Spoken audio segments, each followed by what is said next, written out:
Bienvenidos, fans of the hottest entertainment on the planet. I mean, Fuego here, and Rapido Fuego review of a flick that I finally got the chance to go out to the cinema to check out. It's been out for a little over a week, and unfortunately, in the select amount of theaters that it's actually available in now, it'll probably be all but gone by next weekend, although I do believe you can already rent it for like $15 on YouTube or something. But in any event, I went to check out She Rides Shotgun, and so this is based on a novel, and it is a throwback in my estimation in a lot of ways to flicks that I loved in like the late 90s, early 2000s. I mean, really gritty stuff like Way of the Gun, for instance, or more recently something like The Order with Jude Law, which came out like within the last year, that I thought was really rad status. But albeit the alteration within this one is that one of my favorite on-the-run sort of flicks of all time is A Perfect World, directed by Clint Eastwood, starring Kevin Costner, where he kidnaps this kid and he's like an escaped convict and stuff, but they slowly, they get this endearing sort of like relationship between one another.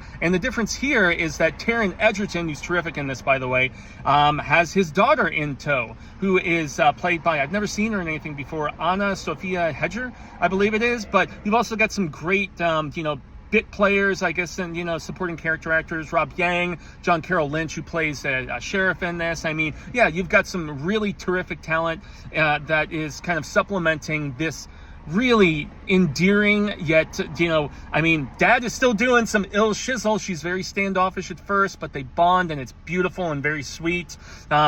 And yet it pulls no punches, man. I mean, this is dealing with, Taron's character has kind of tried to break himself away from his prison ties with like the Woods and, Aryan Nation, whatever. And it's very authentic in its presentation and just very grimy and violent, and I just love how unapologetic it is. People don't really make films like this very often anymore. John Schwab, I think, is a director that does it pretty damn well. He's based out in the Midwest and one of my absolute favorite working directors dealing with this sort of fare currently. But I mean, the performance from the dad and his daughter is really where this film lives or dies. And as I said, it is believable in all of its nuances, where they're wearing matching wolf shirts at one particular point. Man, it just warmed my heart, and I'm not even a father yet. I could still just see it and feel it in that regard.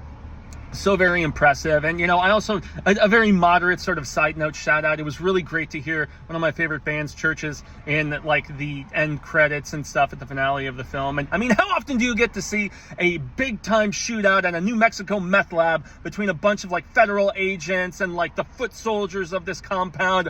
I was highly entertained, man.